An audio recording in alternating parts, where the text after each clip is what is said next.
Hello, this is Adam in Instructional Technology coming to you with another TechBite video. This TechBite video is going to focus on how you as a teacher can create an online meeting and invite students in for remote or virtual collaboration. Let's jump in and see how to do it. There is a new addition to Microsoft Office 365 that you may or may not yet have heard of, and it's called Microsoft Teams. For this TechBite video, we're just going to focus on one small aspect of Microsoft Teams, and that allows you as a teacher to send a calendar invitation to students or even other staff members to join in and have a virtual meeting. The first step is to go to your email, your Outlook 2016 application that you have installed on your computer.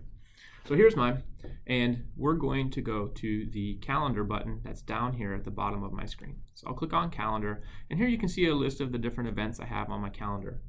Let's say I want to set up a virtual meeting with my students. First thing I need to do is to pick a day and pick a time. So I'll come over here to Friday the 6th. Up at the top, you'll see I have some options. If you don't see the buttons along the top of what they call your ribbon, you can click the home button here, which will bring your menu down, and then all the way over to the right hand side of the screen is a little tiny pin. Clicking that will just keep those buttons pinned along the top. It's a lot easier to navigate when you have these buttons visible.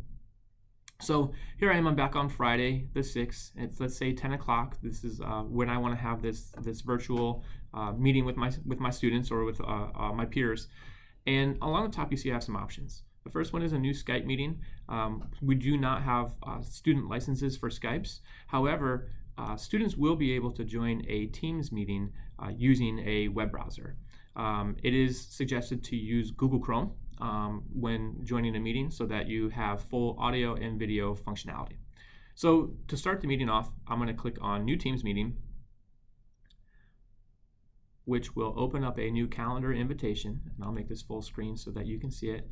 Now, in a previous TechBite video, I showed you how to create a contact group and add all of your students to that group. I'm going to use that same contact group I created in a previous video called Period 1, 1920. Now, this would be my first period class, or say my homeroom kids. I'll give it a subject. So we're going to talk about upcoming test.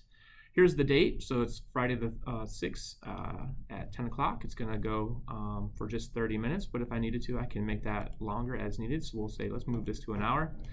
And in the actual email invitation, I can give a description as far as what we're going to do. So let's meet to the upcoming test. Now, one thing that you'll see on mine that you will not see is an optional dial-in number. So yours will look like this, and this is the link that when this invitation is actually sent by clicking the send button here, it will send it to every user that you've added into this contact group, and it will appear on their Outlook calendar. And on the student side, when they would sign into Office 365 and go to their email, they also have a calendar. And when the time comes for the meeting, all they would need to do is to click this link here, and it would open up Google Chrome or whatever their default browser is. Again, highly suggest using Google Chrome, as you'll have the best video and audio functionality. And once you're in the meeting, you have the ability to turn your video on or just present using audio. You also have the ability to share your desktop screen if you wanted to present contact for others. So that's it. That is how you create a calendar invitation to join a Microsoft Teams meeting. Now, it's important to note that you as a teacher, you don't have to have Microsoft Teams installed on your computer. You are able to join the meeting using a web browser. Again, Google Chrome is the best browser to use for this application. We hope you found this information useful. In the next TechBite video, I'm going to demonstrate for you what it actually looks like when you're inside of a Teams meeting and what your students may see as you're presenting. Thank you.